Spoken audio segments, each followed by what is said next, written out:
I stood in front of the bank vault, watching as they opened the safety deposit box we'd kept for 35 years. My hands weren't shaking anymore. They'd stopped trembling the moment I realized the truth about Richard's business trips to Miami. The bank manager looked at me with concern as I pulled out the stack of documents, but I just smiled. These papers represented 20 years of secret investing, 20 years of preparing for exactly this moment. Richard thought he'd been so clever, draining our retirement accounts for her. What he didn't know was that while he was writing checks to Jennifer Sullivan, I'd been quietly building my own fortune.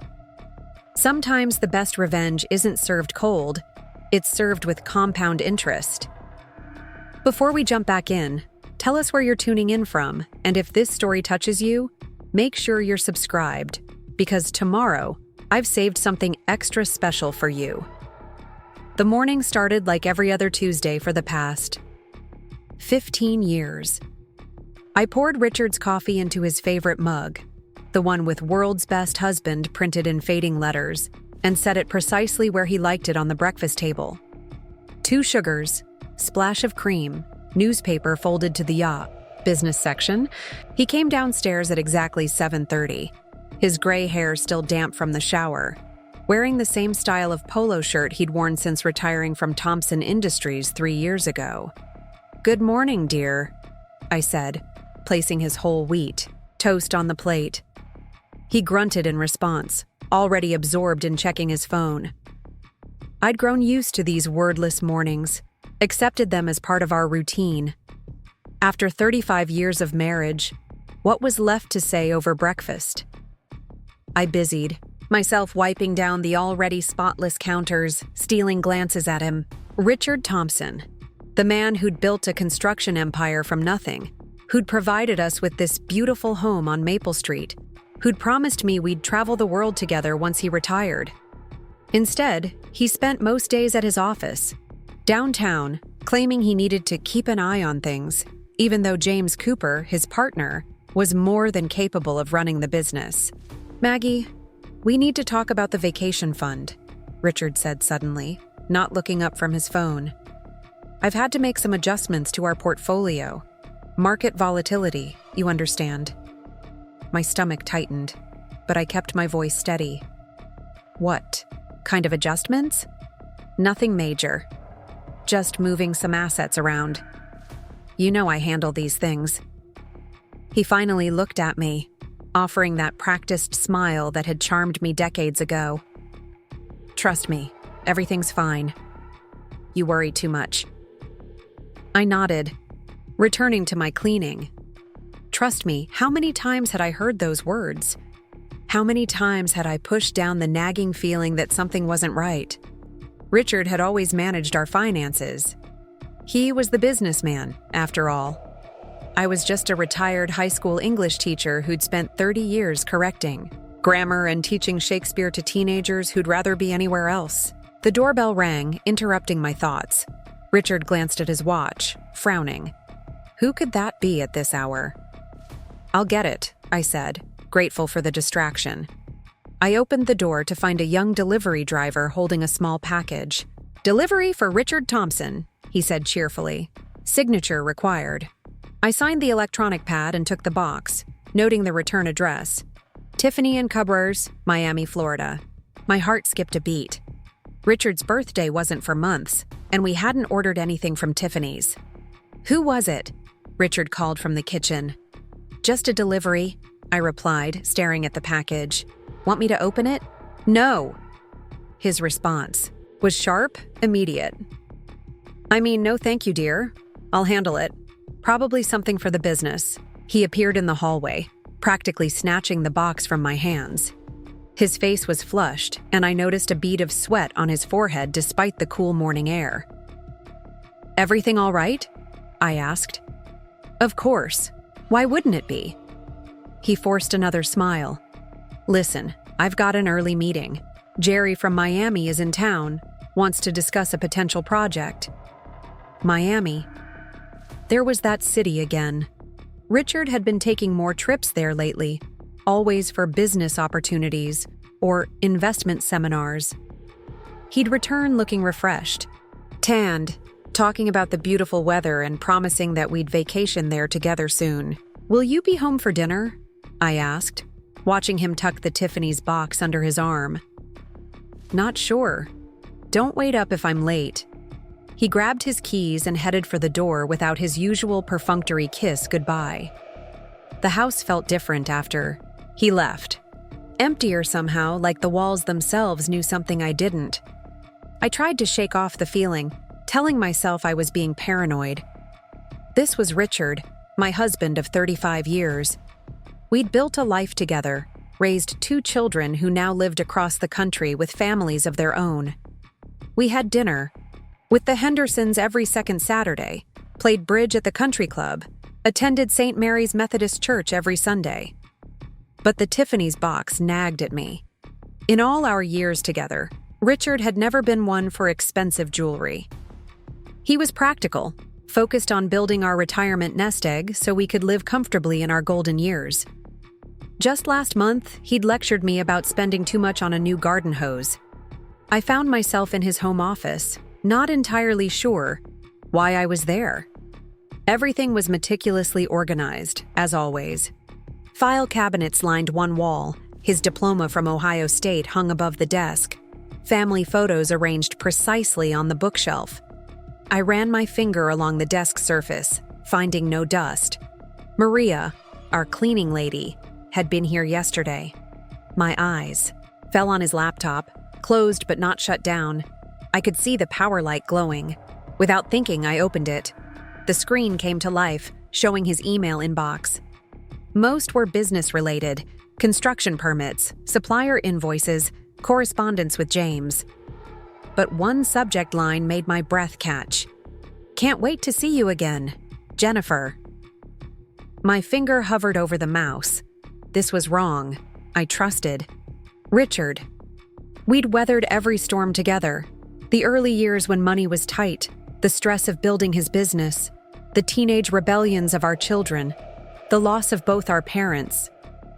Opening this email would be admitting that I doubted him, doubted us. But I clicked anyway. The email was brief, but it shattered 35 years in seconds. "Richard, darling, the necklace is absolutely gorgeous. I can't wait to wear it when you take me to the orchid spa next week. Thank you for making me feel like the luckiest woman in the world. All my love, Jennifer." Attached was a photo. A young woman, perhaps late 30s, with flowing blonde hair and bright blue eyes, holding up an elegant diamond necklace. She was beautiful in that effortless way that made other women feel instantly inadequate. In the background, I could see what looked like a luxury hotel room, all white linens and ocean views. I sank into Richard's leather chair, my legs suddenly unable to support me. The Orchid Spa. I knew that place, a 5-star resort in Miami where rooms started at $1,000 a night. Richard had mentioned it once, saying it was overpriced nonsense for people with more money than sense. My hands moved of their own accord, searching through more emails. I found dozens from Jennifer Sullivan, dating back almost 2 years. 2 years. While I was planning our retirement, tending our garden, babysitting our grandchildren during holiday visits, my husband had been building another life with another woman. The emails painted a clear picture: expensive dinners at Miami's finest restaurants, weekend getaways to the Bahamas, shopping sprees at luxury boutiques, a condo in South Beach that Richard visited during his business trips. And through it all, Jennifer's gushing gratitude for his generosity, for finally showing her what true love meant. I closed the laptop, my mind reeling. How had I missed this? Were there signs I'd ignored? Too trusting or too afraid to see? The late nights at the office, the sudden interest in his appearance, new cologne, a gym membership he barely used, the hair implants he'd claimed were for professional reasons. The way he'd guard his phone, taking calls in another room, claiming they were sensitive business matters. The number of times he'd mentioned our retirement accounts lately, always with vague explanations about market adjustments and portfolio rebalancing. A cold dread settled in my stomach. Our retirement funds. the money we'd saved for 35 years, the security we'd built for our future. Had he? I stood on shaking legs and went to the file cabinet where we kept our financial documents. Everything looked normal at first glance: bank statements, investment summaries, tax returns. But as I looked closer, I noticed discrepancies. Large withdrawals labeled as business expenses. Transfers to accounts I didn't recognize. The balance in our joint savings had dropped by nearly half in the past year alone. The room spun. I gripped the edge of the desk, forcing myself to breathe. This couldn't be happening. Preparing and narrating this story took us a lot of time, so if you are enjoying it, subscribe to our channel. It means a lot to us. Now back to the story. Not to us. Not to me. I was Maggie Thompson, the woman who'd supported her husband through everything, who'd raised our children while he built his empire, who'd hosted countless dinner parties for his business associates, who'd smiled and nodded, through decades of being introduced as Richard's wife, as if I had no identity of my own. I heard my phone ring in the kitchen and stumbled toward it, still in shock. The caller ID showed Linda Martinez, my best friend since our teaching days. Maggie? Thank God you answered. I just saw Richard at Willow Creek Shopping Center. He was with someone, a young blonde woman. They were looking at engagement rings at Pemberton's Jewelers. Maggie, what's going on? The words hit me like physical blows. Engagement rings. He wasn't just having an affair. He was planning a future with her. A future funded by our retirement, our life's work, our dreams. I'll call you back, I managed to say before hanging up. I needed to think, needed to process this. But first, I needed to know exactly how much damage Richard had done to our finances. I spent the rest of the morning going through every financial document I could find. The picture that emerged was devastating. Over the past 2 years, Richard had systematically drained our retirement accounts. The vacation fund we'd built for our world travels, gone. The emergency fund meant to see us through health issues, depleted. Even the education funds we'd kept for our future grandchildren had been touched. Nearly $1 million. That's what he'd taken. $1 million to fund his secret life with Jennifer Sullivan while I clipped coupons and shopped sales to save money for our supposed golden years together. I sat at the kitchen table, staring at the numbers until they blurred. The morning sunlight streamed through the windows, illuminating the breakfast dishes I hadn't cleared. Richard's coffee mug still sat there, world's best husband mocking me with every faded letter. The anger came slowly, building from a spark to a flame to an inferno. How dare he? How dare he take everything we'd built and throw it away for some woman young enough to be our daughter? How dare he look me in the eye every morning, kiss me, good night, play the devoted husband while betraying everything we'd promised each other? But beneath the anger was something else. Fear. I was 62 years old with no job, no income of my own, and apparently no retirement savings. What was I supposed to do? Where would I go? The house was in Richard's name. He'd insisted it was better for tax purposes. Most of our friends were really his friends, couples we'd met through his business. Even our church community knew us as Richard and Maggie Thompson, the successful businessman and his devoted wife. I picked up my phone to call Linda back, then set it down. What would I say? How could I admit that my perfect life, the marriage everyone envied, was a lie? That while I'd been playing the role of supportive wife, my husband had been planning his escape with a younger woman. The front door opened, startling me from my thoughts. Richard walked in, earlier than expected, his face carefully composed. Maggie? You're still in your morning clothes. Are you feeling all right? I looked at him. Really looked at him, for the first time in years. When had the man I'd married become this stranger? When had his smile become so practiced, his concern so performative? I'm fine, I said, my voice surprisingly steady. How was your meeting with Jerry? He hesitated for a fraction of a second. Productive. Very productive. Actually, that's what I wanted to talk to you about. I've decided to take a more active role in the Miami market. It might require me to travel more frequently. Miami? Of course. I nodded, not trusting myself to speak. In fact, he continued, settling into his rehearsed speech, I'm thinking of establishing a satellite office there. The opportunities are tremendous. The construction boom, the foreign investment, it's the perfect time to expand. And what about us? I asked quietly. What about our retirement plans? He waved dismissively. This is our retirement plan, Maggie. Building the business bigger, creating more passive income. Trust me, in a few years, we'll be better off than ever. Trust me. There were those words again. I looked at his face, searching for some sign of the man I'd married, the one who'd held my hand through labor, who'd cried when our daughter took her first steps, who'd promised to love me until death do us part. Richard, I said, surprised by the calm in my voice. I know about Jennifer. The color drained from his face. He opened his mouth, closed it, tried again. I don't know what you're talking about. I stood up, gathering the financial documents I'd spread across the table. I know about the condo in South Beach, the trips to the Bahamas, the jewelry, the dinners, and I know about the money you've taken from our retirement accounts to pay for it all. He sank into a chair, suddenly looking older than his 64 years.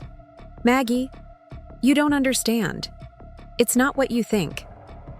Then explain it to me, Richard. Explain how you accidentally fell in love with a woman half your age.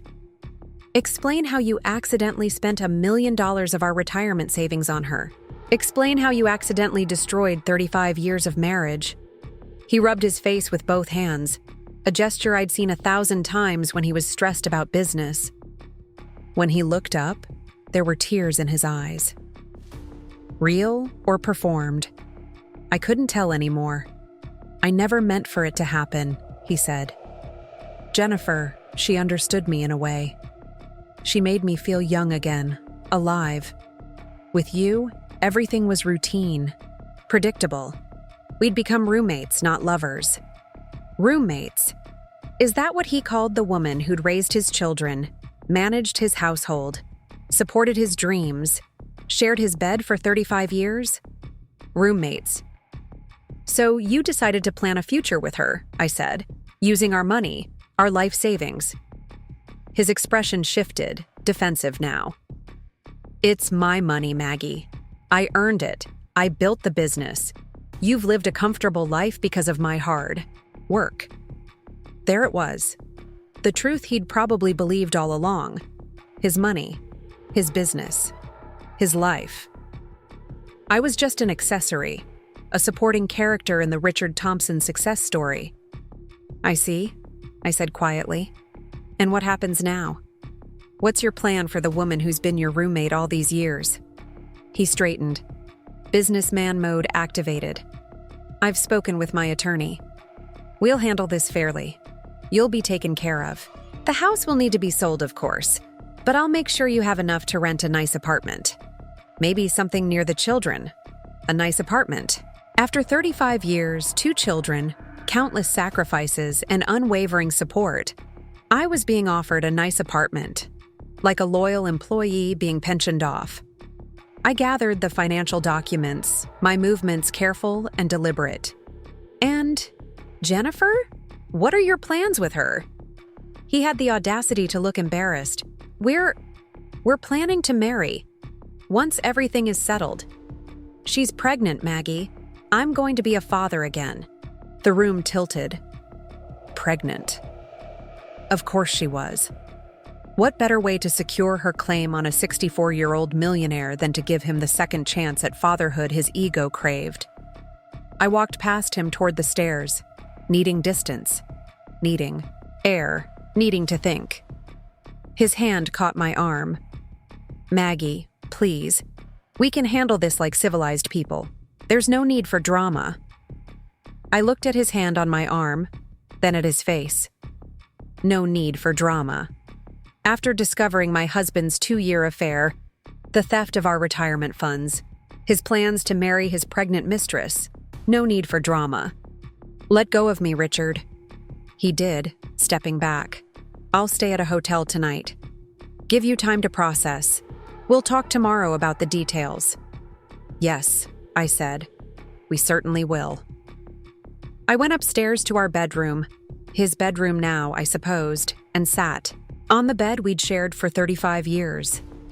The room felt foreign, like I was seeing it for the first time. The artwork chose by Richard, the furniture selected for Richard's taste, the color scheme Richard preferred.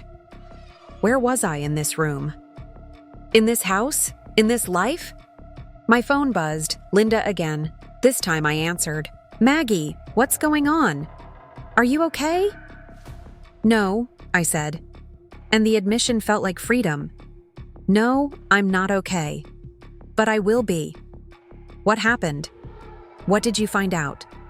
I told her everything. The affair, the money, the pregnancy, Richard's plans to graciously allow me a nice apartment while he started fresh with Jennifer. Linda listened without interrupting, though I could hear her sharp intakes of breath at each revelation. "That bastard," she said when I finished. "That absolute bastard. Pack a bag. You're staying with me tonight. I can't impose." "Don't you dare finish that sentence. You're not imposing. You're surviving. Now pack a bag and get over here. We need to plan." "Plan what?" "Your next move, honey. Richard thinks he's holding all the cards, but he's forgotten something important." "What's that?" "He's forgotten who Maggie Thompson really is. The woman I knew before she disappeared into being Mrs. Richard Thompson. The woman who graduated summa cum laude, who ran the debate team, who once made the principal cry during salary negotiations. That woman is still in there, and it's time she came back out." I felt something shift inside me, like tectonic plates realigning after decades of stillness. Linda was right. I'd spent so many years being Richard's wife that I'd forgotten who I was before that title defined me. But as I sat in the bedroom that had never really been mine, surrounded by the life that was about to crumble, I felt an unexpected sensation. Not just anger or hurt or fear, though all those were present. What I felt was possibility. For the first time in 35 years, I wasn't bound by the role I'd accepted, the identity I'd assumed, the limitations I'd embraced. Richard thought he was ending our marriage, but what if he was actually setting me free? I stood up and went to the closet, pulling out the overnight bag we used for weekend trips. As I packed, I found myself choosing carefully. Not just clothes for a night away, but items that belonged to me alone. The journal I'd kept sporadically over the years. The pearl earrings my grandmother had left me. The photos of my children. That didn't include Richard. In the back of my jewelry box, I found something I'd almost forgotten. A small key on a chain. The key to a safety deposit box at First National Bank of Cedar Falls. The box Richard didn't know about, because it predated our marriage. The box where I'd been placing something every month for the past 20 years. I held the key up to the light, a smile playing at the corners of my mouth. Richard thought he knew everything about our finances. He thought he'd been so clever, so thorough in his deception.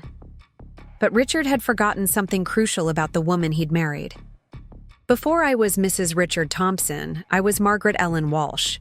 And Margaret Ellen Walsh had always been very, very good with numbers. I slipped the key around my neck, tucked it under my blouse, and finished packing. Tomorrow, Richard would learn that while he'd been playing games with our retirement funds, I'd been playing a much longer game. He'd thought he was the only one with secrets. He was wrong.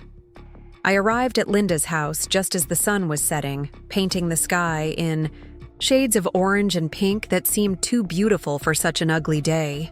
She opened the door before I could knock, pulling me into a fierce hug that nearly broke my composure. "Get in here," she said, grabbing my bag. "I've got wine, I've got chocolate, and I've got a plan." Her living room was exactly what I needed. Warm, cluttered with books and photos, smelling of the lavender candles she always burned. We'd spent countless evenings here over the years, grading papers together, complaining about school administration, celebrating our small victories. Now it would be my war room. "Tell me everything again," Linda said, pouring generous glasses of Merlot. "Every detail." So I did. I told her about the Tiffany's box, the email from Jennifer, the systematic draining of our accounts.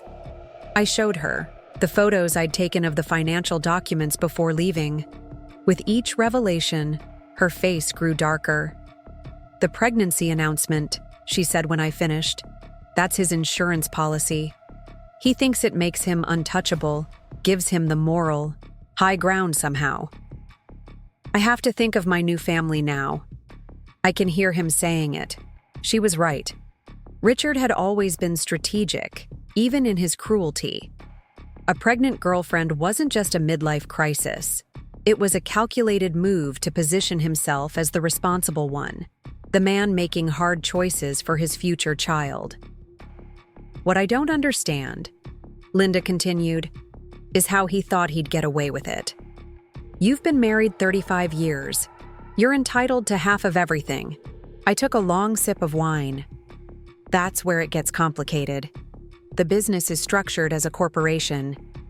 He's been slowly transferring assets to corporate holdings, making it harder to trace personal wealth. And the house, he refinanced it. Last year, said it was for tax benefits. I signed the papers without really reading them." Linda's eyes narrowed. "Let me guess. The refinancing somehow changed the ownership structure?" "I found out today that it's now held by a trust.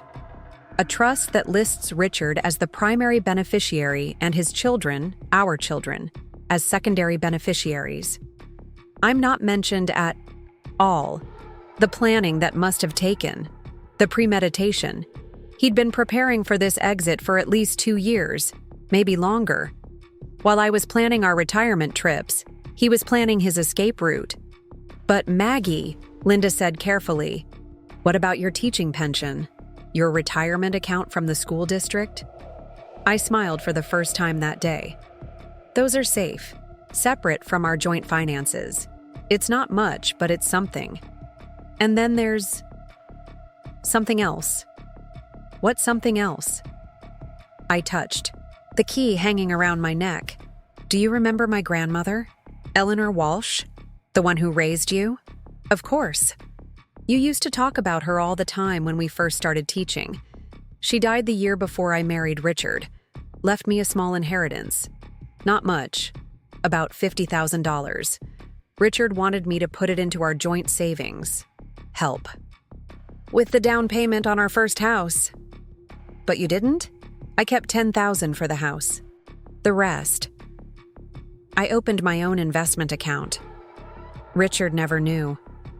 It felt like betraying him at the time, keeping that secret. But my grandmother had been very specific in her will.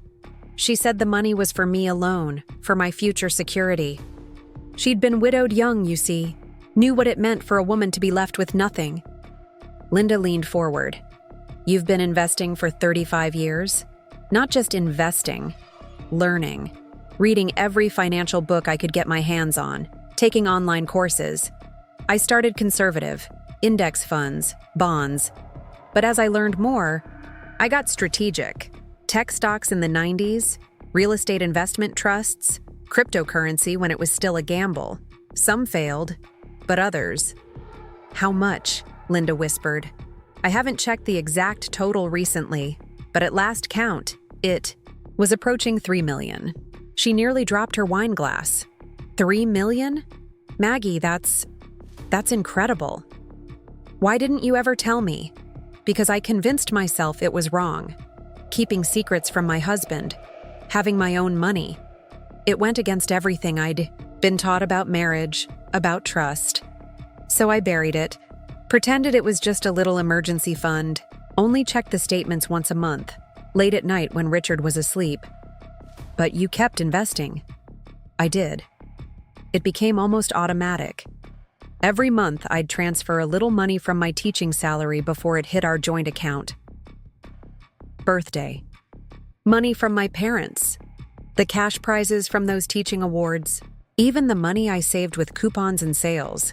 I'd slip $20 here, $50 there into my secret account. Linda was staring at me like she'd never seen me before. You're a millionaire, a secret millionaire, and Richard has no idea. None. The investment account is in my maiden name. The safety deposit box has physical stock certificates, bonds, some gold coins my grandmother left me, all completely separate from our marital assets. But won't you have to disclose this in the divorce? Community property laws and all that? I set down my glass, choosing my words carefully. The account was opened before our marriage with inherited funds. The initial investment was separate property, the gains. That's where it gets complex. But I've kept meticulous records. Every deposit came from my separate earnings or inherited assets, never a penny from our joint accounts. You've been planning this, Linda said slowly. Maybe not consciously, but part of you has been preparing for this moment for decades. Was she right? Had some part of me always known this day would come? I thought about all those late nights studying financial reports, all those careful deposits, all those times I'd almost told Richard about the account but held back. Maybe my grandmother's voice had been whispering in my ear all along. A woman needs something of her own. What are you going to do? Linda asked. Tomorrow, I'm going to see Sarah Chen at Riverside Financial Services. She's been managing my portfolio for the last 10 years. Then I'm making an appointment with the best divorce attorney in Cedar Falls. And then, I touched the key again.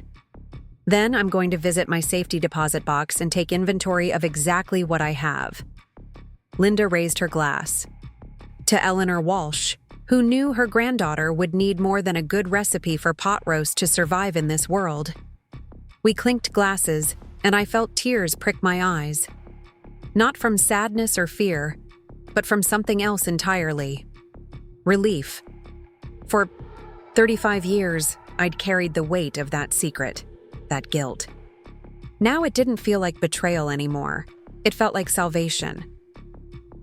That night, I lay in Linda's guest room staring at the ceiling. My phone buzzed with messages from Richard. Where are you? We need to talk. This is childish, Maggie. At least let me know you're safe. I deleted them all without responding.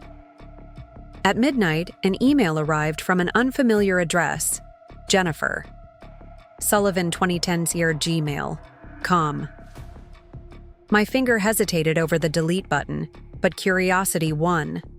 The message was brief. Mrs. Thompson, I know you probably hate me right now, but I think we should talk. There are things about Richard you don't know.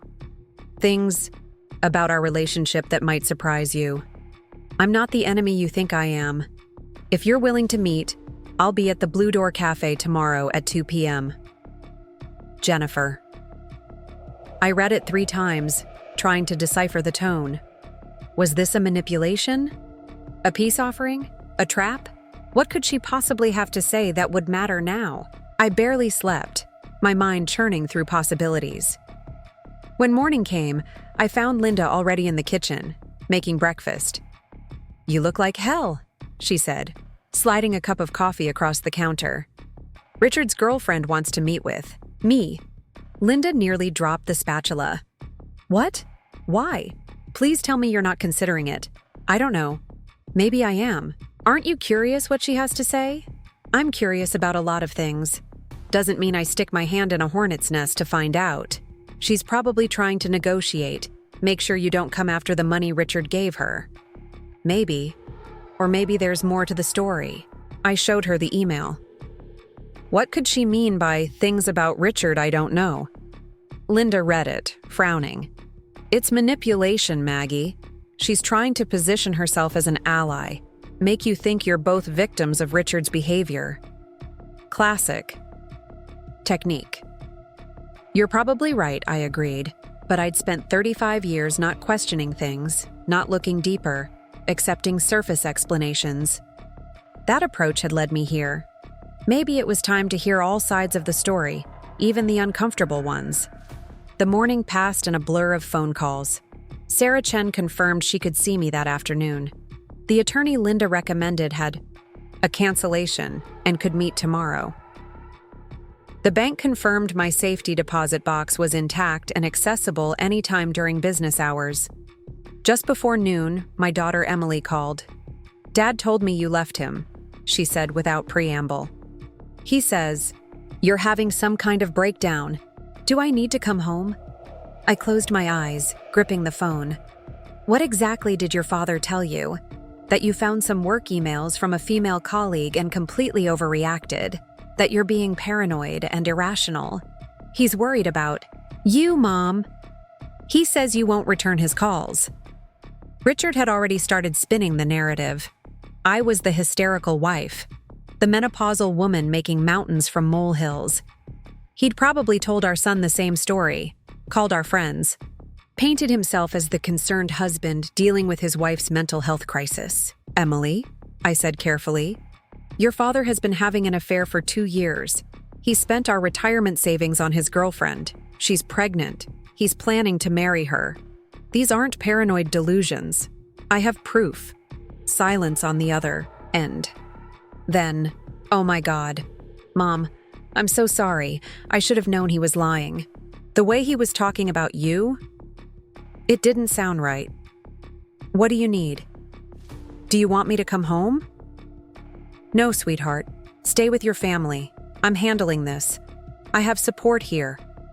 But I need you to know the truth before your father convinces you I've lost my mind." We talked for another 20 minutes. I gave her the facts without the ugly details, trying to protect her from the worst of her father's betrayal, while ensuring she understood the reality of the situation. When we hung up, I felt drained but clearer. Richard's campaign to control the narrative had begun, but I wouldn't let him win that battle either. At 1:30, I stood in front of the Blue Door Cafe, debating whether to go in. Linda had offered to come with me, but I'd declined. Whatever Jennifer Sullivan had to say, I needed to hear it alone. I chose a table in the back corner, ordering a cup of tea I knew I wouldn't drink. She arrived exactly at 2, and I was struck again by how young she looked. Not just young, polished, confident, expensive. The kind of woman who belonged in Richard's new life. She sat across from me without asking permission. "Thank you for coming, Mrs. Thompson." "I don't know why I'm here," I admitted.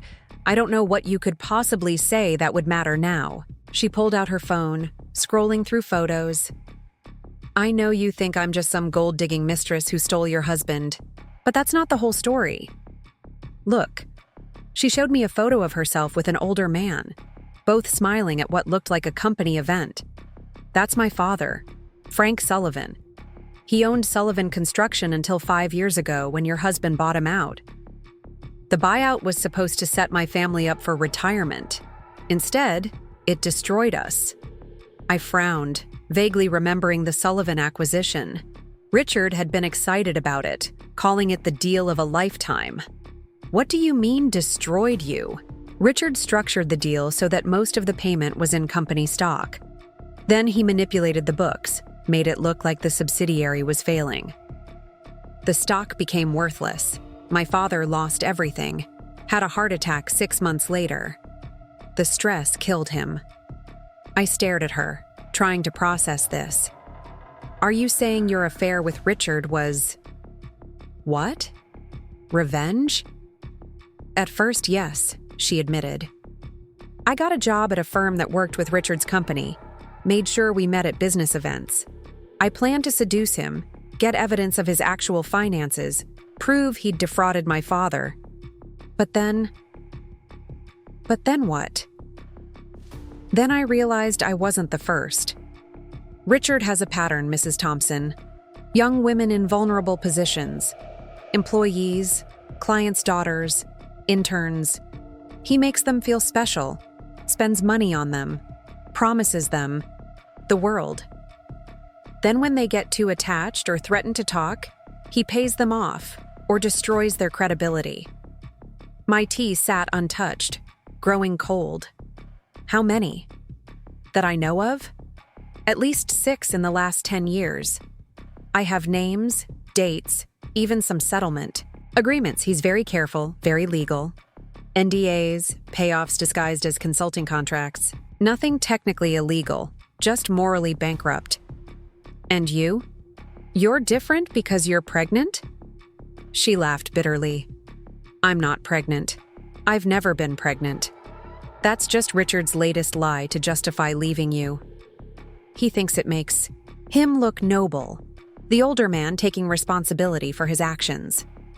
In reality, I told him last week that I had evidence of what he did to my father, that I was going to expose him.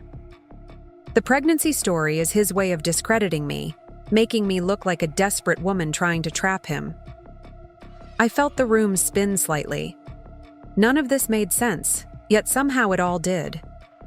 The Richard she described, calculating, predatory, ruthless, wasn't the man I thought I'd married. But maybe he was the man I'd been living with all along. Why tell me this? I asked. What do you gain? Because I've watched him operate for 2 years. I know exactly what he's planning. He's going to paint you as unstable, himself as the long-suffering husband who tried to make it work. He'll hide assets, manipulate the legal system, leave you with nothing while looking like the victim. And I can't let that happen to another woman because of my choices. She pulled out a manila folder, sliding it across the table. This is everything I've collected. Financial records showing hidden accounts, communications with other women, evidence of what he did to my father's company. Use it however you need to. I stared at the folder without touching it. And what about you? What's your plan? I'm leaving. Cedar Falls tonight. Starting fresh somewhere Richard's reach doesn't extend. I've already sent copies of everything to a journalist who's been investigating corporate fraud in the construction industry. Richard's empire is about to face serious scrutiny. But you need ammunition for your divorce. This is it. The cafe bustled around us, normal people living normal lives, unaware of the bomb that had just been placed on my table. I reached for the folder, feeling its weight. I'm sorry, Jennifer said quietly, for my part in this. I thought I was avenging my father, but I became part of Richard's pattern instead. Another woman he used and planned to discard. We sat in silence for a moment before she stood. Good luck, Mrs. Thompson. You're going to need it. But somehow, I think you're stronger than Richard realizes. Maybe stronger than you realize too. She left without waiting for a response.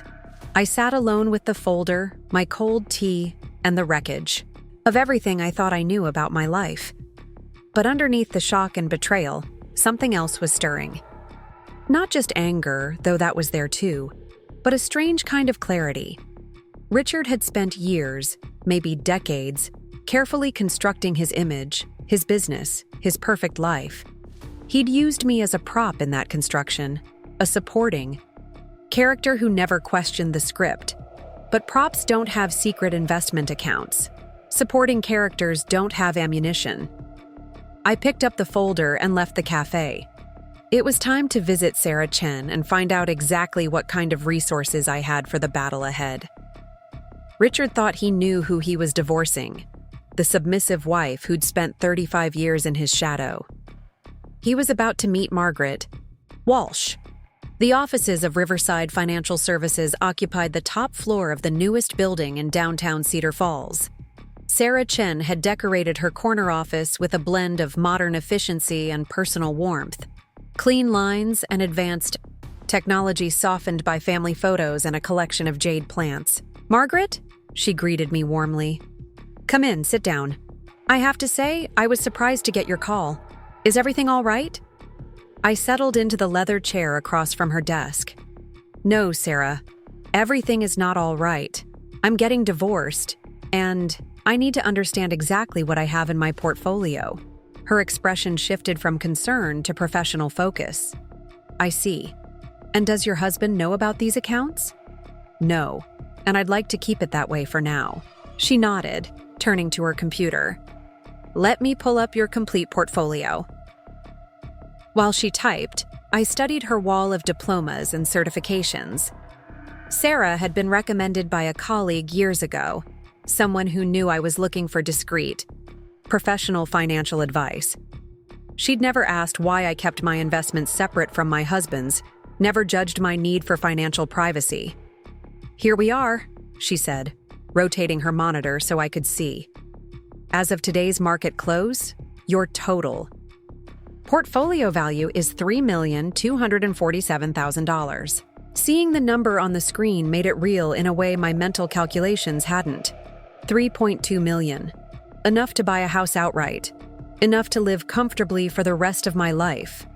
Enough to never depend on Richard or any man for my financial security again. The composition is well diversified," Sarah continued. 60% equities, 30% bonds, 10% alternative investments including real estate investment trusts, and a small cryptocurrency position. Your annual return has averaged 12% over the last decade. And if I needed to liquidate some positions, for attorney fees, living expenses, she pulled up another screen. You have about $400,000 in money market and short-term bonds that could be accessed immediately without significant penalty. Another $600,000 in stocks that could be sold within a few days. The rest would take longer to unwind without impacting value. $1 million in relatively liquid assets. More than enough to wage war. "Sarah," I said carefully, "in your experience with divorce situations, how protected are these assets, given that they were started with inherited funds before my marriage?" She leaned back, choosing her words carefully. "I'm not a lawyer, but I've seen similar situations. The key factors are the source of the initial funds, the documentation of all deposits, and whether marital assets were ever commingled with the investments. From what I can see in your records, you've been meticulous about keeping everything separate. I have been. Every deposit came from my teaching salary, which I earned independently, or from inherited funds. Never a penny from our joint accounts. That's good. Very good. But you'll need a skilled attorney to protect these assets during the divorce proceedings. I can recommend several who specialize in high net worth divorces with complex financial situations. I already have an appointment tomorrow, but I'd appreciate any additional names." She wrote down several names, then paused. "Margaret, I have to ask, are you safe?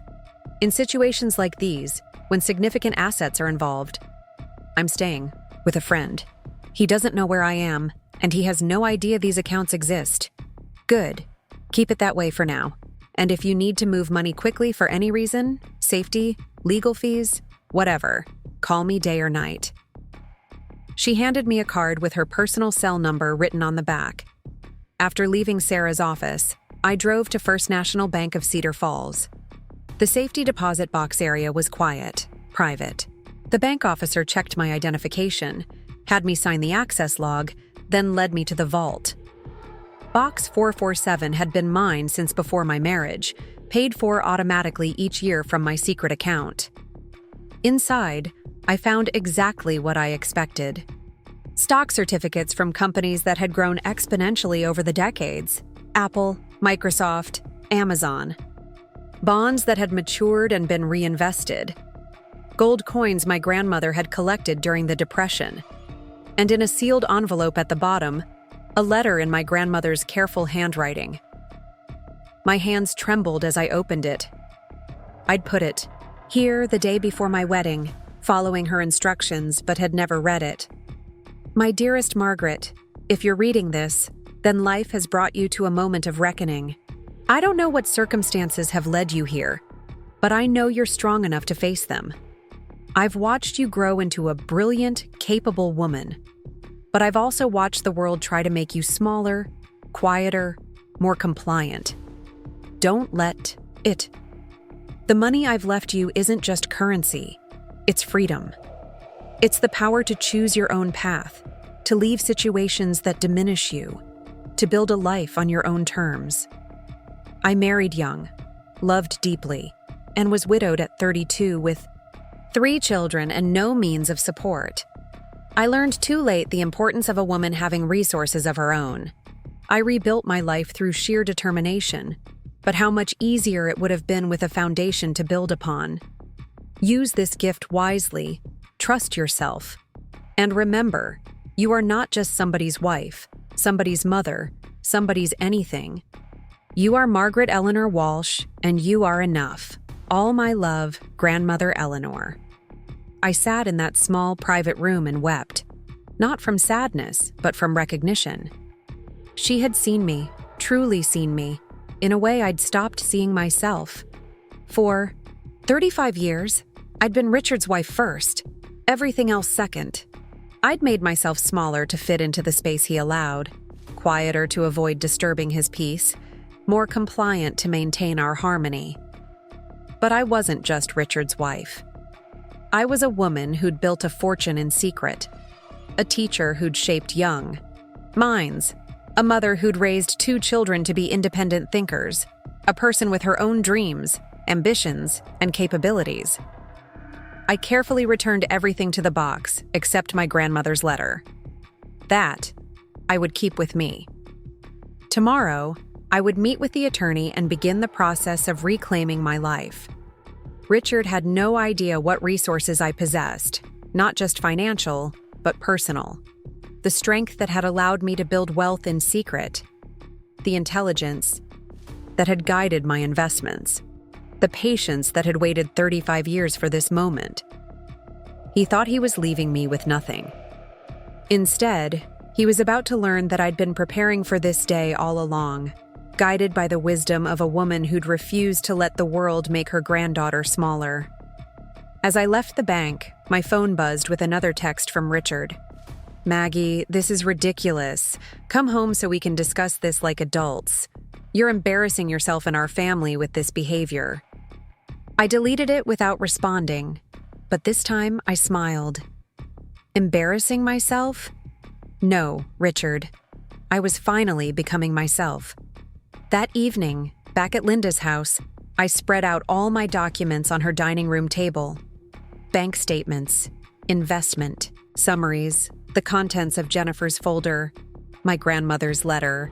Linda poured wine while I organized everything into categories: assets, evidence, legal documents. "Jesus, Maggie," she said, looking at the spread. "You're like some financial ninja. How did you learn all this?" "Books, mostly. Online courses. Trial. And error. I made mistakes early on. Bought tech stocks that tanked, invested in a startup that folded. But I learned from each failure. Started understanding market patterns, economic indicators, risk management. And Richard never suspected? He never asked. As long as dinner was on the table and his shirts were ironed, he assumed I spent my days watching soap operas and having lunch with friends. The perfect suburban housewife. Linda picked up one of the statements from Jennifer's folder. "This shows Richard has an offshore account in the Caymans. Almost $2 million. "That's just one of several," I said. "According to these documents, he's been hiding assets for years, probably evading taxes too. This is explosive stuff, if it gets out. His reputation would be destroyed. The business would face investigation. He'd lose everything he spent his life building." We looked at each other across the table. "Are you going to use it?" Linda asked. "I don't know yet. Part of me wants to destroy him the way he tried to destroy me. But part of me just wants to walk away clean, start fresh." I picked up my grandmother's letter. She told me to trust myself. Right now, I'm still figuring out who that self is. "The woman I see," Linda said quietly, "is someone who's been underestimated her entire life. Someone who turned that underestimation into her greatest advantage. Richard thinks you're a mouse. He's about to find out you're a lion." My phone rang. An unknown number. I almost didn't answer, but something made me pick up. "Mrs. Thompson?" "This is James Cooper, Richard's business partner. I apologize for calling so late, but I just learned about your situation. I think we should meet. There are things about the company's finances you need to know. Things that affect you directly. Another piece of the puzzle. Another person with information about Richard's carefully constructed house of cards." I agreed to meet him the following week, after my attorney appointment. When I hung up, Linda was shaking her head. How many people? As Richard screwed over? It's like they're all coming out of the woodwork now. Maybe they always wanted to, I said. But they needed someone to go first. Someone to show it was possible to challenge him. That night, I lay in bed thinking about the meetings ahead. The attorney James Cooper, eventually Richard himself. Each conversation would require a different version of me. The wronged wife seeking justice, the business partner's confidant, the adversary refusing to be intimidated. But which version was real? All of them? None of them? My phone lit up with an email notification. Richard again, this time from his business account. Margaret, I've given you 3 days to calm down and see reason. This silent treatment is beneath you. If you don't respond by tomorrow, I'll have no choice but to take legal action to protect my assets and reputation. You're forcing my hand with this childish behavior. I've been more than fair, offering you a generous settlement despite your irrational accusations. But my patience has limits. Either we handle this quietly, like civilized people, or I'll be forced to reveal certain information about your mental health history that could impact any legal proceedings. Don't make this harder than it needs to be. Richard. Mental health. History? I almost laughed. Was he referring to the therapy I'd sought 10 years ago when our son left for college? The completely normal process of working through empty nest syndrome. He was grasping at straws, trying to build a narrative of instability. But the threat revealed something important. Richard was scared. The controlled, strategic businessman was making emotional decisions, lashing out with empty threats. He'd expected me to crumble, to come crawling back, to accept whatever scraps he offered. My silence was driving him to desperation. Good. I turned off my phone and closed my eyes. Tomorrow would begin the real fight. Richard thought he knew who he was battling, the quiet wife who'd spent 35 years accommodating his needs. He was about to discover that while he'd been playing games with other women and hidden bank accounts, I'd been playing a much longer, much smarter game. He'd created Margaret Thompson, the submissive wife. But in doing so, he'd also created her opposite, the woman who would destroy him. The woman who'd spent decades learning to be exactly what he never expected, his equal, his adversary, his reckoning. As sleep finally came, I thought of my grandmother's words. You are enough. Not Richard's wife, not someone's mother, not the supporting character in anyone else's story, just Margaret. And that was more than enough. The morning of my appointment with Thomas Blake arrived with unseasonable warmth for October in Ohio. I dressed carefully, a navy suit I'd bought years ago for school board meetings, pearl earrings, hair pulled back in a neat chignon. Professional. Serious. Nothing like the woman Richard thought he was divorcing. Linda offered to drive me, but I declined. I needed to do this alone. Needed to feel the weight of my own agency as I walked into that law office. Blake and Associates occupied a restored Victorian building on Market Street, all dark wood and leather. Inside, the kind of place that whispered of old money and established power. Mrs. Thompson? The receptionist smiled warmly. Mr. Blake is expecting you. Right this way. Thomas Blake was younger than I'd expected. Perhaps early 40s, with prematurely silver hair and sharp gray eyes that seemed to take in everything at once. His office was less imposing than the reception area, more modern, with clean lines and actual sunlight. Please, sit, he said, gesturing to a comfortable chair across from his desk. Can I get you anything? Coffee? Water? No, thank you. I settled into the chair, placing my folder of documents on my lap. I appreciate you seeing me on such short notice. Linda Martinez speaks very highly of you. She said your situation was complex. Why don't you start from the beginning? So, I did. I told him about discovering the affair, the drained retirement accounts, the pregnancy lie, the meeting with Jennifer Sullivan. I showed him the financial documents, evidence of hidden assets, the threatening emails from Richard. He listened, without interrupting, occasionally making notes, his expression revealing nothing. When I finished, he leaned back in his chair. "Mrs. Thompson, I need to ask you something, and I need you to be completely honest. Do you have any assets your husband doesn't know about?" I met his gaze directly. "Yes, substantial assets." His eyebrows rose slightly. "How substantial?" "Approximately $3.2 million in investments.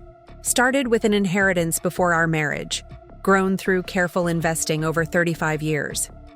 All documented, all separate from marital funds." He was quiet for a moment, processing this. "And your husband has no knowledge of these assets?" "None. They're in my maiden name, managed by a financial advisor he's never met, stored in a bank he doesn't use. I've been very careful." "I see." He pulled out a legal pad, began sketching something. "Mrs. Thompson, what you've just told me changes everything. Your husband is operating under the assumption that you're financially dependent on him. That gives us significant leverage." "How so?" "He's planning his strategy based on incomplete information. He'll make offers, threats, demands based on what he thinks is your financial reality. When we reveal your actual position, at the right moment, it will completely destabilize his approach." I thought about Richard's emails, his confidence that I would come crawling back. He's already threatened to paint me as mentally unstable, claims I'm having some kind of breakdown. Standard tactic in high-net-worth divorces. Discredit the spouse, usually the wife, to minimize settlement obligations. But those claims require evidence. What's his basis? I saw a therapist 10 years ago for empty nest syndrome. 6 sessions. Completely normal. He's trying to spin that into a pattern of mental instability. Thomas almost smiled. 6 sessions a decade ago? That's nothing. Half my divorce clients are in active therapy because of their marriages. What else does he have? I thought about it. Nothing concrete. He'll probably say I was depressed, withdrawn, that I wasn't participating in the marriage. Maybe try to paint my financial privacy as paranoid behavior. Keeping separate finances isn't paranoid. It's prudent, especially given what he's done with your joint assets. Now, let's talk strategy. He began outlining options on his legal pad. We have several approaches available. We could go aggressive, file immediately, freeze assets, demand full financial disclosure, or we could be strategic. Let him think he's in control while we gather more information. What do you recommend? Based on what you've told me, I suggest the strategic approach. Your husband is already making mistakes. The threatening emails, the pregnancy lie. Let's give him room to make more. Meanwhile, we build our case methodically. What about Jennifer Sullivan's information? The evidence of his pattern with other women? Extremely valuable. But we need to verify it independently. I have investigators who can help with that. If we can establish a pattern of financial misconduct, beyond just the affair, it strengthens our position significantly. We spent the next 2 hours going through everything in detail. Richard's business structure, the hidden offshore accounts, the trust that now held our house. Thomas asked probing questions, took extensive notes, began sketching out a comprehensive legal strategy. "There's something else," he said finally. "Your husband's business partner, James Cooper. You mentioned he reached out?" "Yes. We're supposed to meet next week. He said there were things about the company's finances I needed to know. Be very careful with that meeting. Record it if possible. Ohio is a one-party consent state. Cooper might be an ally, but he might also be fishing for information for Richard. I hadn't considered that possibility. Richard playing chess, using his partner to gather intelligence. I'll be careful." "Good. Now, let's talk about immediate needs. Living situation, access to funds, safety considerations. I'm staying with a friend. I have access to my separate accounts. Richard doesn't know where I am." "Excellent. Keep it that way for now. I'm going to file some preliminary paperwork. Not the divorce petition yet, but documents that will protect your interests. I'll also send a formal letter to Richard's attorney. He does have one, I assume. Marcus Fitzgerald at Fitzgerald and Associates. Thomas's expression shifted slightly. Interesting choice. Marcus specializes in aggressive litigation. Your husband is preparing for war? Let him. I have resources he doesn't know about. Yes, you do. And that's our ace in the hole. But we need to be smart about when and how we play it. For now, let him think he's negotiating with a desperate housewife. When the time comes to reveal your true position, it needs to be devastating. I left his office feeling something I hadn't experienced in years. Genuine empowerment. Not the false confidence of being Richard's wife, but the real power of being Margaret Walsh with $3 million and a brilliant attorney. The drive back to Linda's took me past our house. Richard's house now, I supposed. His car was in the driveway, along with another I didn't recognize. Probably his attorney, planning their strategy against the hysterical wife who dared to challenge the great Richard Thompson. I didn't slow down, didn't let myself feel nostalgic for the life lived within those walls. That life had been a performance, and I was finally stepping off the stage. Back at Linda's, I found her in the kitchen with someone unexpected, Helen Parker from the Women's Resource Center. I'd met Helen a few times at charity events, always admired her quiet strength and direct manner. Helen stopped by with some information, Linda explained. I thought you should hear it directly from her. Helen stood, extending her hand. Margaret, I heard about your situation. I wanted you to know you're not alone, and I have something that might interest you. We sat at the kitchen table, cups of tea growing cold as Helen spoke. The Resource Center had been contacted by several women over the past 5 years. All had relationships with Richard Thompson. All had signed NDAs, accepted settlements. But there was a pattern beyond just infidelity. He targets women in vulnerable positions, Helen explained. Usually financial vulnerability. Offers help, support, investment opportunities. Then, when the relationship becomes sexual, he documents everything meticulously. Uses it as leverage if they threaten to expose him. Blackmail? I asked. Not quite that simple. He's too smart for outright blackmail. But he creates situations where the women feel complicit, ashamed, then offers them money to quietly disappear. Most take it. They need the funds, want to move on. But the psychological damage. She pulled out a folder. 5 women have come forward, willing to share their experiences, not publicly, not yet. But if needed for legal proceedings, they'll testify about his pattern of behavior. This isn't just about infidelity, Margaret. It's about systematic, predatory conduct. I stared at the folder, feeling sick.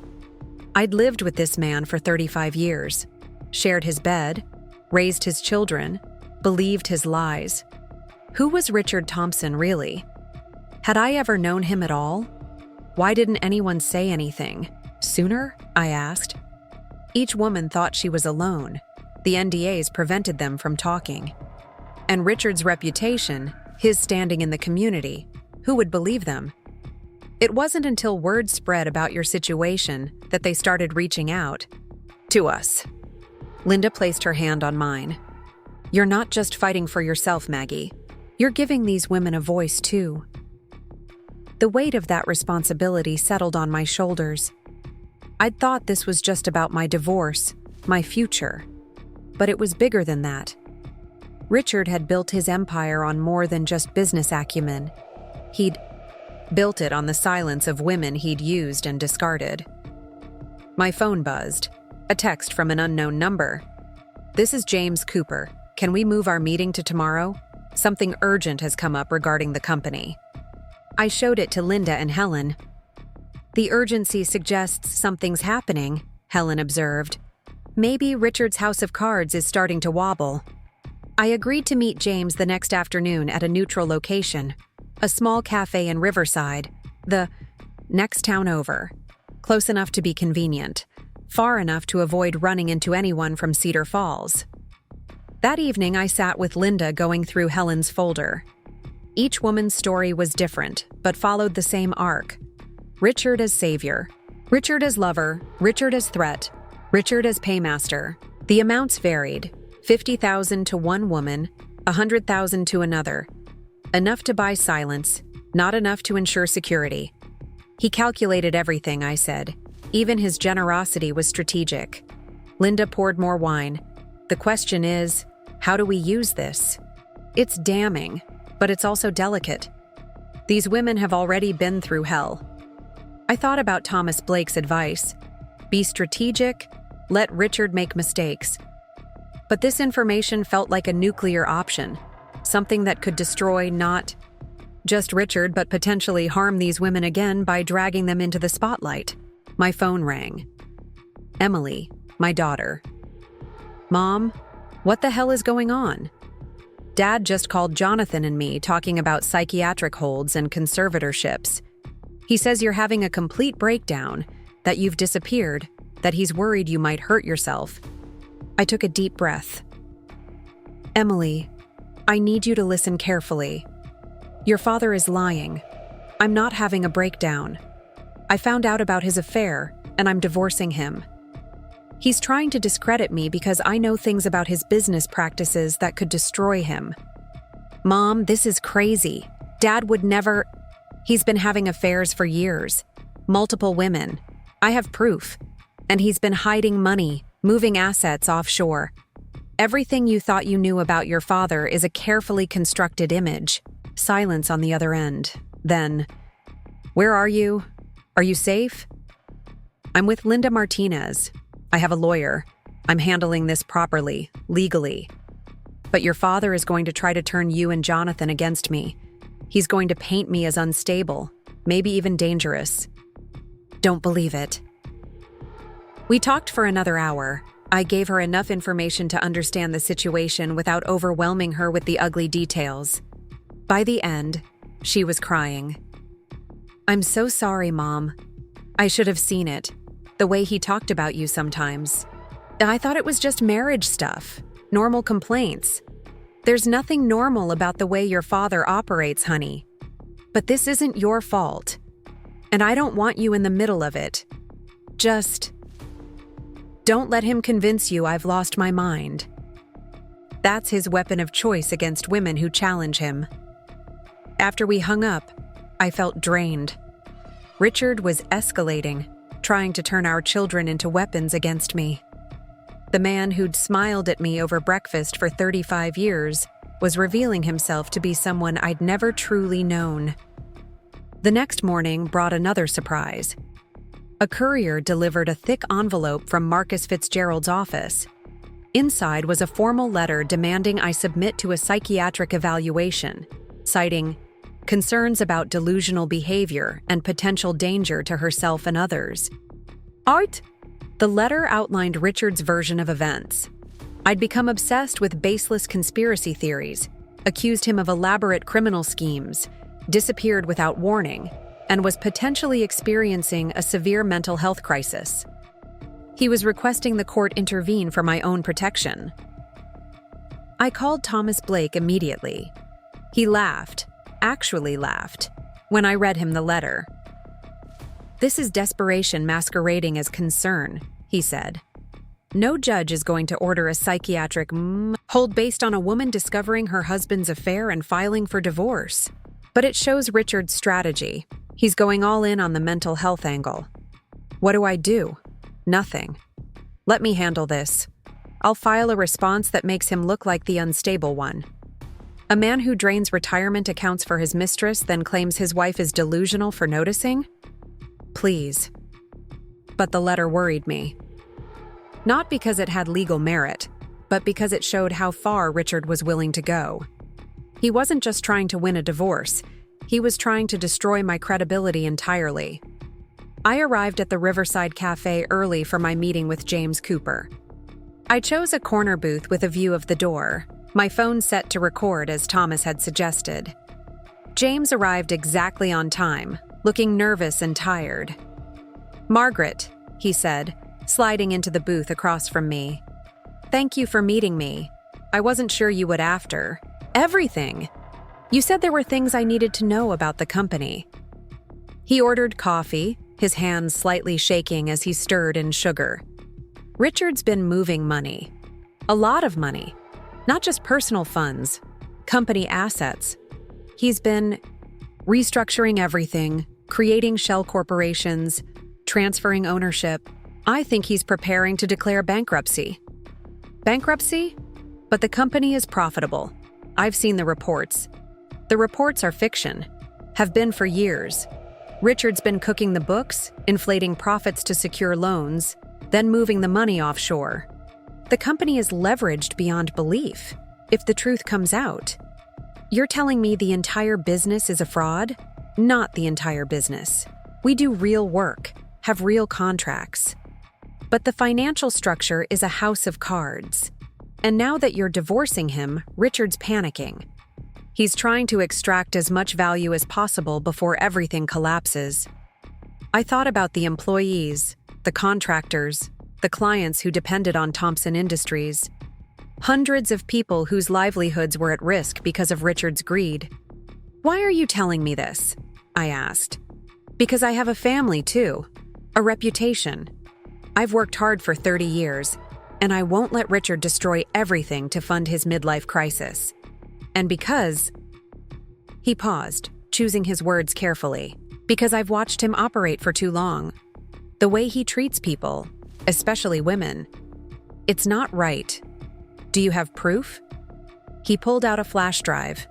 "Everything's on here. Internal documents, real financials, correspondence about the offshore accounts. Enough to trigger a federal investigation if it gets to the right people." I stared at the small device that could destroy Richard's empire. "Why give this to me? Why not go to the authorities yourself?" "Because I'm complicit." I knew about some of it, turned a blind eye to the rest. If I blow the whistle, I go down too. But in a divorce proceeding, if this information comes out through discovery, you're protected. The wronged wife uncovering her husband's crimes. Exactly. And Margaret? There's something else. He leaned forward, lowering his voice. Richard's been in contact with some unsavory people. Private investigators, security firms that operate in legal gray areas. I think he's having you followed. I felt a chill run down my spine. Richard playing hardball was one thing. But surveillance? Intimidation tactics? This was escalating beyond a contentious divorce into something darker. I drove back to Linda's in a daze, the flash drive burning like a coal in my pocket. Everything James had told me painted a picture of Richard as not just unfaithful or selfish, but genuinely dangerous. A man who'd built an empire on lies and was willing to do anything to protect it. Linda was waiting with Helen Parker and, to my surprise, Thomas Blake. "I thought we should all meet," Thomas explained. "The situation is evolving rapidly. We need a coordinated strategy." I told them about my meeting with James, showed them the flash drive. Thomas's expression grew increasingly serious as I described the financial fraud, the potential bankruptcy, the surveillance concerns. "This changes everything," he said finally. "We're not just dealing with a difficult divorce anymore. This is potential criminal activity, federal crimes. We need to be very careful how we proceed." Helen added another dimension. 3 more women contacted us today. Word is spreading in certain circles. Richard's behavior is becoming known. One of them mentioned that Richard had photos, compromising photos he'd taken without consent. He's used them to ensure silence. The room fell quiet as we absorbed this. My husband of 35 years wasn't just a philanderer or a financial cheat. He was a predator who documented his conquests and used that documentation as weapons. "What do we do?" I asked. Thomas stood, began pacing. "We have multiple fronts to consider. The divorce proceedings, the financial fraud, the pattern of predatory behavior. Each requires a different approach, but they're all interconnected. If we're not careful, we could trigger a chain reaction that hurts innocent people, employees, creditors, Richard's victims. So we need a surgical strike, Linda said, something that neutralizes Richard's threats while protecting everyone else. Exactly. And I think I know how to do it. Thomas turned to me. Margaret, how do you feel about mutual assured destruction as a negotiation tactic? That evening, we developed our strategy. Rather than go public with everything at once, we'd create a carefully orchestrated series of revelations. First, respond to Richard's psychiatric hold request with our own filing, one that included just enough information about his financial improprieties to make him reconsider his approach. Then, we'd arrange a settlement conference. Not through our attorneys, but face-to-face. Richard would be told I had information that could destroy him, but was willing to negotiate a quiet divorce if he met certain conditions. He'll think he's still in control, Thomas explained, that he's negotiating with a woman who just wants out. He won't know about your financial resources yet. That's our final card, played only if necessary. As we finalized details, my phone buzzed with another unknown number. This time, the message was just an address and a time, 2847 Industrial Parkway. Midnight. Come alone. My blood ran cold. Linda grabbed the phone, showed it to the others. Absolutely not, Thomas said immediately. This could be a trap, or worse. But Helen studied the address, frowning. I know that location. It's an abandoned warehouse in the industrial district. Why would someone want to meet you there? Before anyone could answer, another text arrived. I have information about Richards. Real plans. About what happened to his first wife. Time sensitive. His first wife? Patricia Thompson. She'd died in a car accident 15 years ago, 2 years before Richard and I met. Single car collision on a rural road. No witnesses. Case closed. Or was it? The room erupted in debate. Thomas and Helen argued against going, too dangerous, too suspicious. Linda suggested calling the police, but something in my gut said this was important. I'll go, I said quietly, but not alone, and not unprepared. We spent the next hour planning. Thomas would wait nearby with his investigator. Linda would stay, in phone contact. Helen would alert her contacts at the women's shelter.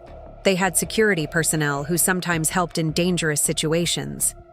As midnight approached, I found myself dressing in dark clothes, my heart pounding. Whatever waited at that warehouse, it felt like the final piece of a puzzle I was only beginning to understand. Richard Thompson wasn't just a bad husband or a corrupt businessman. He was something much darker, and someone wanted me to know the truth. When I looked in the mirror before leaving, I barely recognized myself. The compliant wife was gone, replaced by someone harder, more determined. Someone who'd spent 35 years in the dark but was finally ready to drag everything into the light. Whatever secrets that warehouse held, whatever truth about Richards, past someone wanted to share, I would face it. Not as Mrs. Richard Thompson, but as Margaret Walsh, a woman with her own resources, her own strength, and her own destiny. The night air was cold as I drove toward the industrial district. In my pocket was a recording device. In my purse, pepper spray Thomas had insisted I carry. And in my heart, the growing certainty that everything I thought I knew about my life was built on lies. Time to uncover the truth. All of it. The industrial district at midnight felt like another world entirely. Abandoned buildings loomed against the clouded sky, their broken windows like hollow eyes watching my approach. I parked 2 blocks from the warehouse address, my hands steady on the wheel despite the hammering of my heart. Thomas's investigator, a former police detective named Sarah Mills, was positioned across the street in an unmarked van. Linda was on speed dial. Helen's security contact was parked 1 block over. I wasn't alone, but as I stepped out of my car into the chill October air, I felt the weight of what I was about to do. The warehouse at 2847 Industrial Parkway had been abandoned for at least a decade. Weeds grew through cracks in the parking lot. Rusted chains hung from the loading dock doors. But a faint light glowed from a side entrance, and that's where I headed, my footsteps echoing in the empty street. The door was ajar. Inside, industrial lighting cast harsh shadows across a vast empty space. Concrete pillars marched in rows toward the distant walls. And there, in the center of the warehouse, stood a woman I'd never seen before. She was perhaps 50, with graying hair pulled back severely and tired eyes that looked like they'd seen too much. She stood next to a folding table with a banker's box on it, her posture tense but determined. "Margaret Thompson?" she asked as I approached. "Yes." "And you are?" "Someone who should have spoken up years ago. My name is Carol Jenkins. I was Patricia, Thompson's best friend.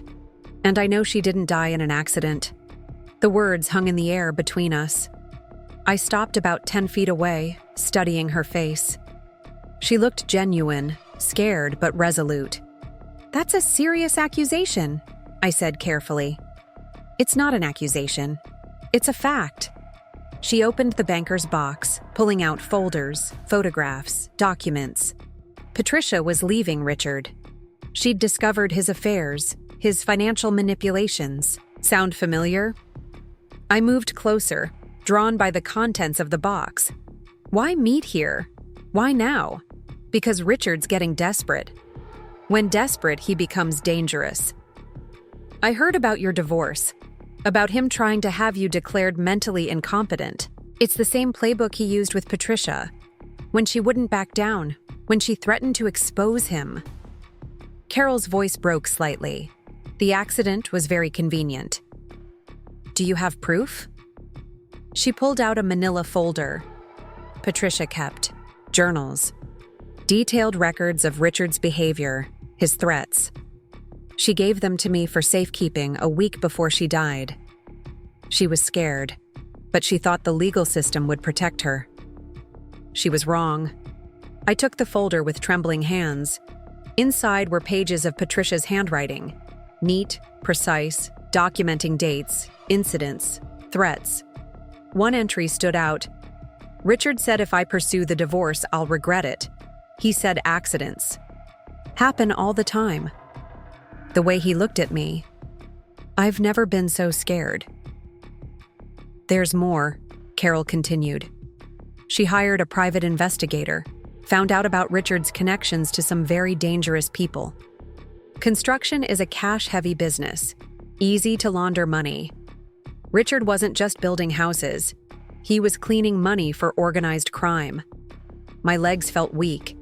I'd lived with this man, shared his bed, raised children in his house.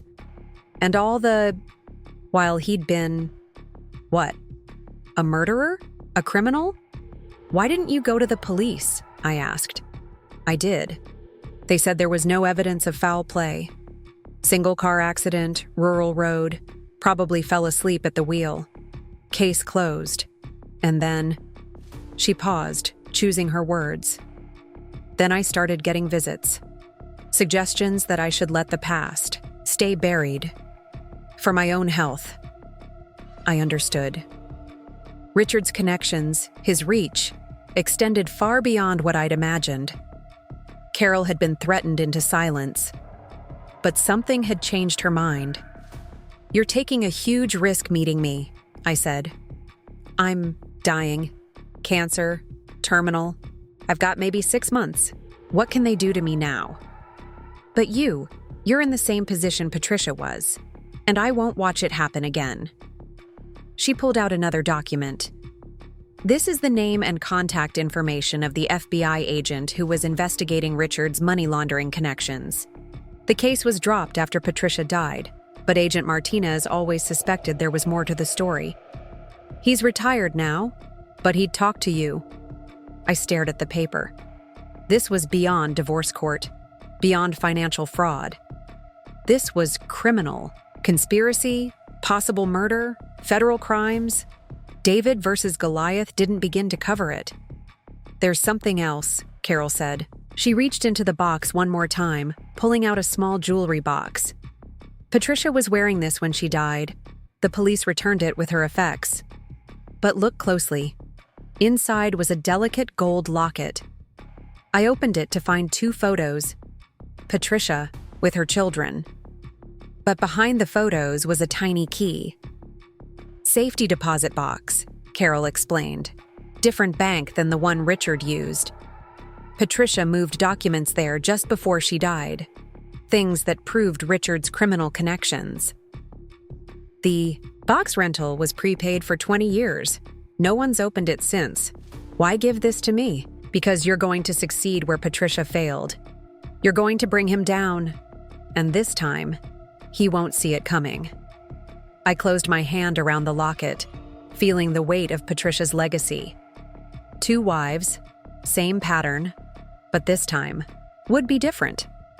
This time, Richard was facing someone with resources he didn't know about, allies he couldn't identify, and now, evidence of crimes that went far beyond marital infidelity. Carol packed up the remaining documents, pushed the box across the table. Everything's here. Patricia's journals, the investigator's reports, correspondence with her attorney. Use it wisely. And Margaret, be careful. Richard's more dangerous than you know. She turned to leave, then paused. Patricia talked about you know. Said Richard mentioned the new English teacher at the high school. How sweet and naive you were. Perfect replacement, he called you. She tried to warn you once, at a school function, but Richard intervened, told everyone she was having mental health issues. I remembered that night.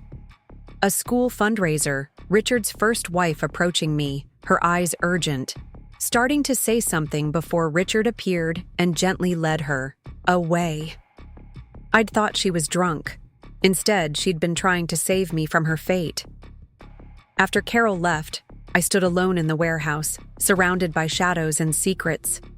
The banker's box felt impossibly heavy as I carried it to my car. Sarah Mills met me at my vehicle. "Everything okay?"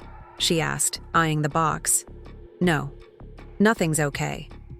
But I got what I came for." Back at Linda's, we spread Patricia's documents across the dining room table. Thomas Blake arrived within the hour, despite the late time. As he read through Patricia's journals, his expression grew increasingly grim. "This changes our entire strategy," he said finally. "We're not just dealing with a divorce case anymore. If even half of this is true, Richard Thompson is looking at federal charges, money laundering, conspiracy, possibly murder." Helen Parker had been quietly reading the investigators' reports. 5 shell companies, connections to known organized crime figures, cash transactions totaling millions. How did he keep this hidden for so long?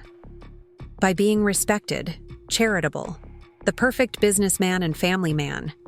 Who'd suspect Richard Thompson of anything worse than maybe cheating on his taxes?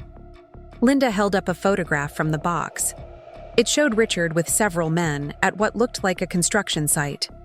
One face was circled in red ink.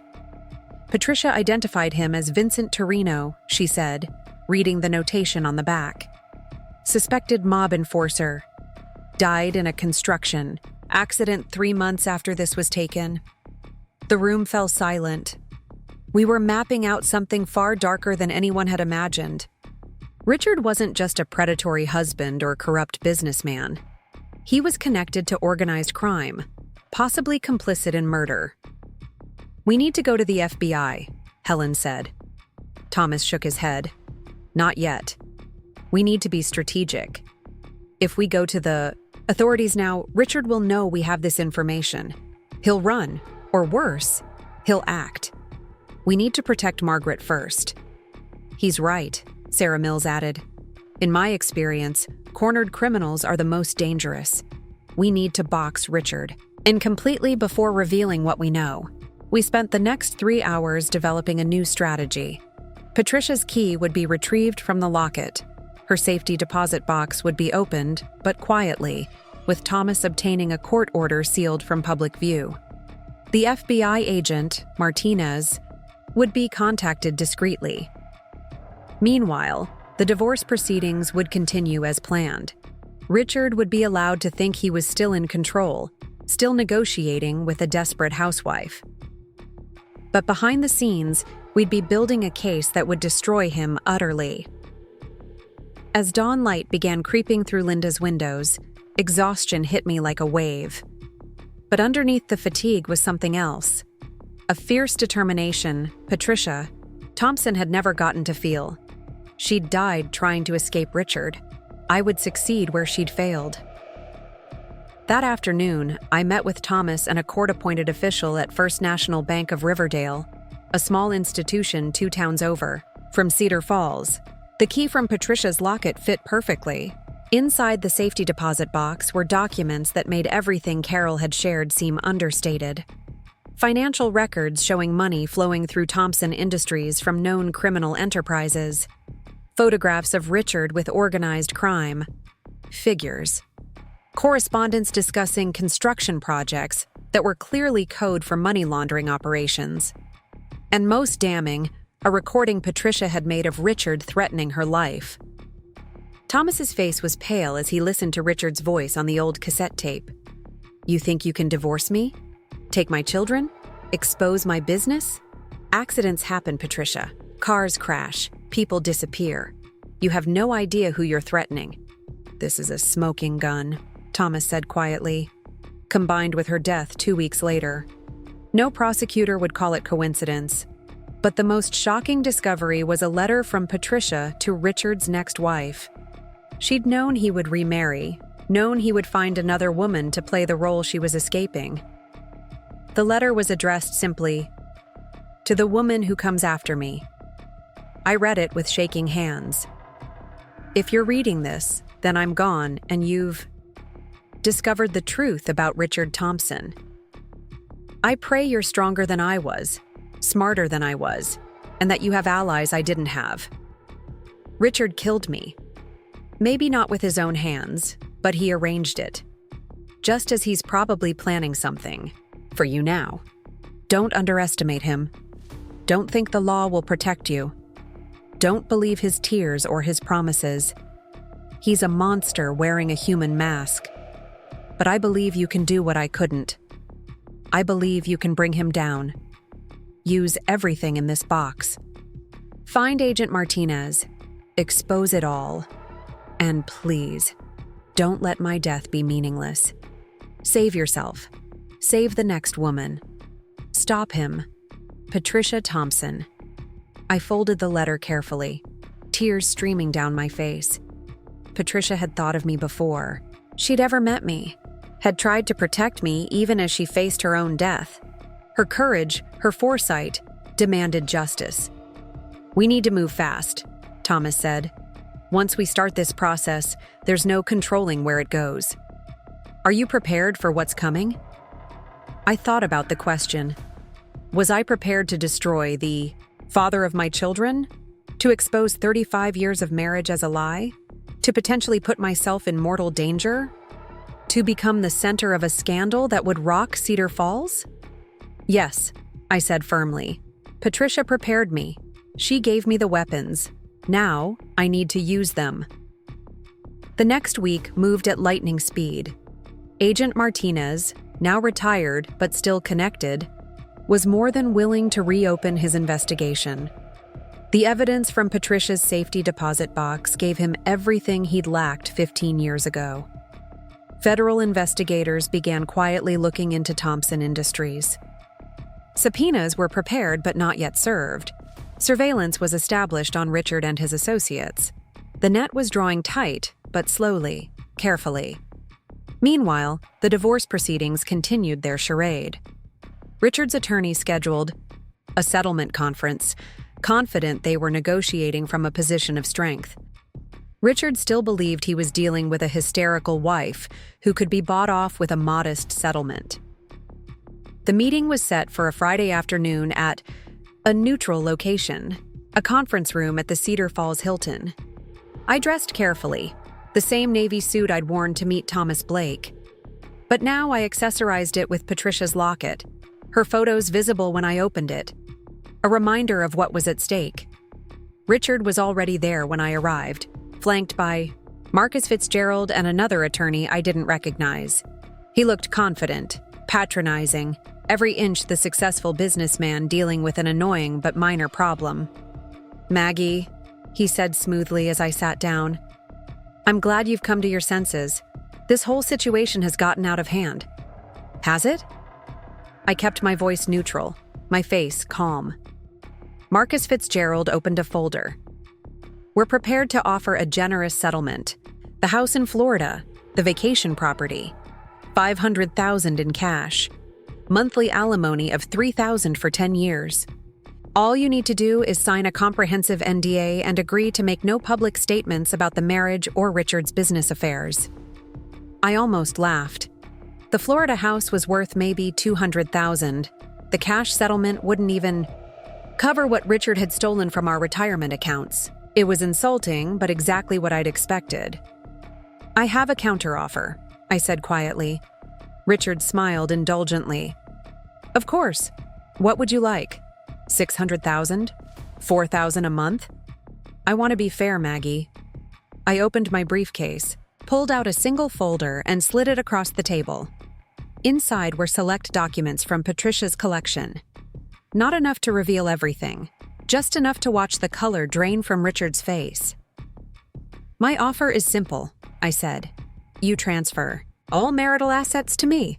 The house, the legitimate bank accounts, the retirement funds you haven't already stolen.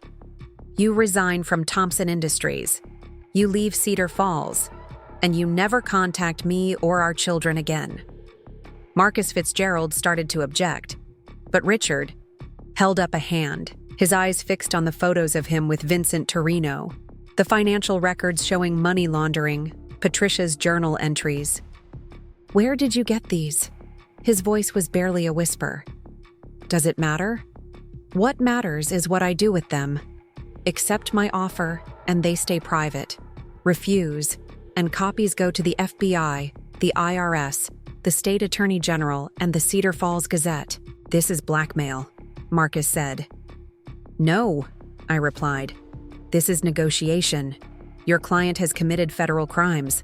I'm offering him a chance to avoid prison." "That's more than he offered Patricia." Richard's face went from pale to red. "You don't understand. What you're playing with, the people involved, they don't forgive. They don't forget. If you expose this, you're signing your own death warrant. Like Patricia's?" The words hung in the air. Richard's mask finally slipped completely, revealing the cold calculation beneath. He looked at me not as his wife of 35 years, but as a problem to be solved. "You have 24 hours to decide," I continued. "After that, everything goes public. And Richard? I have resources you don't know about, protections you can't imagine. This isn't 15 years ago. I'm not Patricia, and I'm not afraid of you anymore." I stood to leave, but Richard grabbed my wrist. His grip was painful, his eyes desperate. "You stupid bitch. You have no idea what you've done. They'll kill us both. Our children. Everyone connected to us. Is that what you want?" I looked down at his hand on my wrist, then met his eyes. "What I want is justice. For Patricia. For me. For all the women you've destroyed. Let go of me, Richard. Now." He released me, slumping, back in his chair. 24 hours. Then the world learns who Richard Thompson really is. I walked out of that conference room with my head high, Patricia's locket warm against my chest. In the hotel lobby, Thomas Blake was waiting with Sarah, Mills, and 2 FBI agents. They'd been listening through the wire I'd worn, recording every word. "Did you get what you needed?" I asked Agent Martinez. "More than enough. Richard Thompson just confessed to multiple federal crimes. We'll be making arrests tonight. What about the threats? The organized crime connections? We've been working with the Organized Crime Division. Most of the players Richard was involved with are already under investigation or in custody. The few that remain, we'll handle them. You'll have protection. Until this is resolved." That night, I returned to Linda's house to find a celebration waiting. Helen Parker was there with several women from the resource center. My daughter Emily had flown in from Seattle. Even my son Jonathan was on video call from London. "Mom," Emily said, hugging me fiercely, "I'm so proud of you, and I'm so sorry I didn't see it sooner." "None of us did, honey. Your father was very good at hiding who he really was." The 11 o'clock news broke the story. Federal agents had raided Thompson Industries. Richard Thompson was in custody, charged with money laundering, conspiracy, and suspected murder. The investigation was ongoing, but sources suggested the corruption went back decades. I watched my husband's empire crumble on live television, feeling not triumph but a quiet sense of completion. Patricia's death would finally be investigated properly. The women Richard had victimized would have their day in court. The employees and contractors he'd cheated would receive restitution from seized assets. As for me, the divorce was now a formality. Richard's assets would be frozen, then distributed by the courts. But I didn't need them. I had my grandmother's wisdom, my own resources, and something more valuable than any amount of money: my freedom. 6 months later, I stood in the renovated community center that had once been Thompson Industries headquarters. The building had been seized by the government and donated to the city. We'd transformed it into the Patricia Thompson Center for Women's Economic Empowerment. The main hall was packed for the ribbon-cutting ceremony. Helen Parker gave a speech about second chances. Agent Martinez spoke about justice delayed but not denied. Carol Jenkins, despite her illness, had come to honor her friend's memory. But the most moving moment came when 5 women took the stage together. Each had been victimized by Richard. Each had found the courage to testify against him. They didn't speak, just stood together, holding hands, visible at last. Richard had been sentenced to 35 years in federal prison, the same number of years I'd been married to him. The poetry of justice wasn't lost on anyone. His criminal associates had been prosecuted, his hidden assets recovered, his reputation destroyed beyond redemption. I thought he'd destroyed me financially, but the opposite was true. The government's seizure of his assets had uncovered multiple life insurance policies he'd taken out on me, policies that would have paid out millions if I'd had an accident like Patricia. That evidence had added attempted murder charges to his sentence. Meanwhile, my own investments had continued to grow. Sarah Chen reported that my portfolio had reached $4 million. I'd used some of it to establish a foundation in Patricia's name, providing legal services for women escaping abusive marriages. The rest would ensure my own security and help my children and grandchildren. Standing at the podium to cut the ribbon, I looked out at the assembled crowd. My children were there, having processed their father's true nature with the help of therapy and time. Linda stood in the front row, my steadfast friend who'd never wavered. Thomas Blake and Sarah Mills, who'd become not just my legal team, but my advocates. Helen and the women from the Resource Center. Carol Jenkins, frail but smiling. And in my mind's eye, I saw 2 other women. My grandmother Eleanor, who'd known I'd need my own resources someday, and Patricia Thompson, who'd tried to warn me, then armed me from beyond the grave.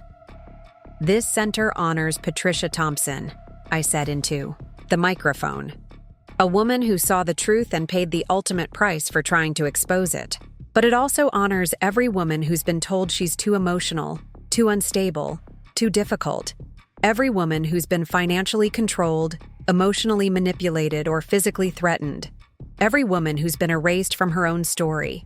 I held up the scissors, thinking of all the things I'd cut away from my life. The fear, the submission, the silence, the carefully maintained illusion of perfection. Today, we cut more than a ribbon.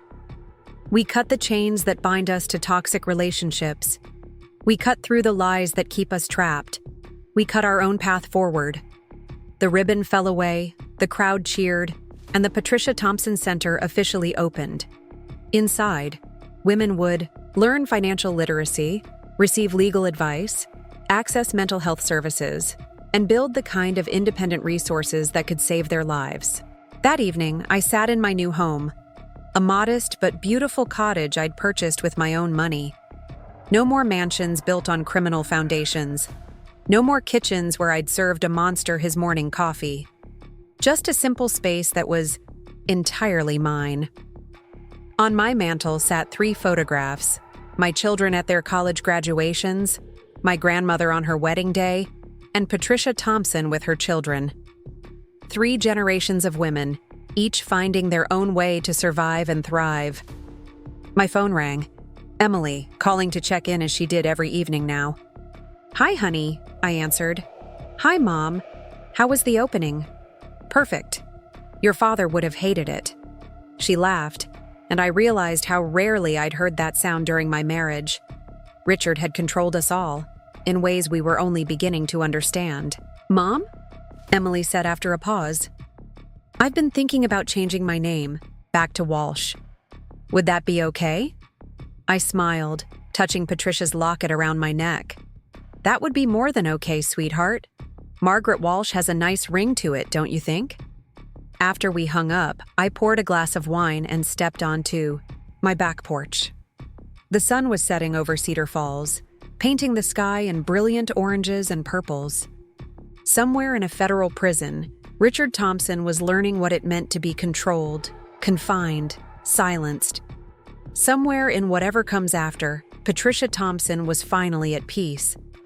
And here, in this moment, Margaret Eleanor Walsh was exactly where she belonged. Not in someone else's shadow, not playing a supporting role in someone else's story, but standing in her own light, writing her own ending. I raised my glass to the setting sun, to the women who came before me, to the women who'll come after, to the strength we find when we stop asking permission to exist, to the power we claim when we stop accepting less than we deserve, to freedom, to justice, to the beautiful audacity of women who refuse to disappear. The warm evening breeze carried the sound of laughter from the community center, where women were already gathering, already learning, already planning their own escapes and victories. I smiled, knowing that Patricia's death hadn't been meaningless. Richard's victims weren't voiceless, and the cycle of silence that had protected men like him for generations was finally irreversibly broken. My name is Margaret Eleanor Walsh. I am 63 years old. I am a millionaire. I am a survivor. I am free. And my real story? It's just beginning. Up next, you've got 2 more standout stories right on your screen. If this one hit the mark, you won't want to pass these up. Just click and check them out.